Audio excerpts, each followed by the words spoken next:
Hello, my friends.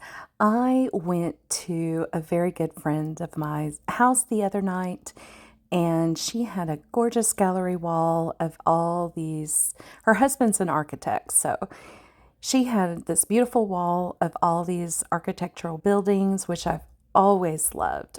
I need to go to Paris or something, or London, and see all these pretty sights. But anyway, I thought I want to try my hand at drawing. I've always usually I'm a landscape artist, or animals, but I've never really tried my hand at buildings. So to save time, I went ahead and kind of quickly sketched out what I wanted to do first. These buildings are some of my favorites. They're called Flatiron buildings. There's one in New York and some in Vancouver and I think Paris. Anyway, Europe area.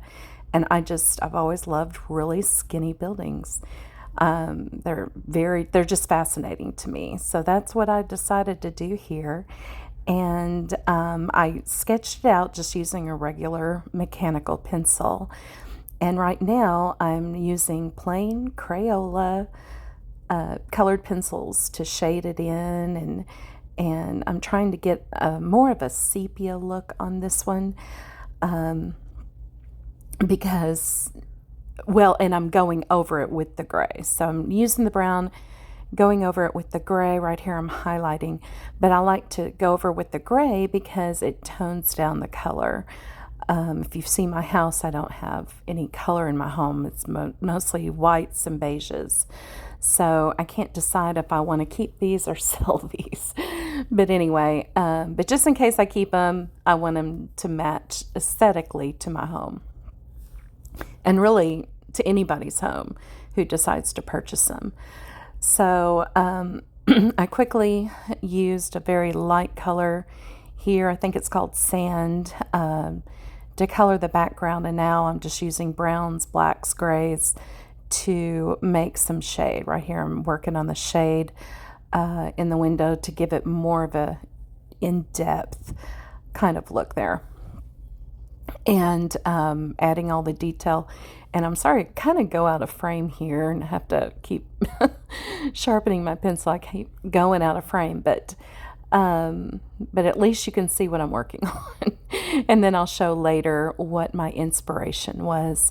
I will show a piece of my of what I'm actually looking at to draw this piece. So it's an actual picture. So anyway, like I said, lots of little tiny details in this piece, and it's just getting the shading right, it's kind of a curve, as you can see right here, so the angles change. So angles are very hard for me, trying to get the perspective of looking at it. I can do more sharp angles than I can. No, I'm sorry, I can do curved angles better than I can do sharp angles. So, so it was a little bit easier for me. Those windows right there that I did, those were tough. Right here I'm filling in, like making the stonework. I don't think the original piece had really stone work there. It was hard for me to tell. So, and there I'm doing it on the side too. It was hard for me to see it. So I just put stone there because I thought, you know what, I can't tell what it is, so let's draw some stone. And then I'm just signing my piece, and there you go. There's the inspiration pic.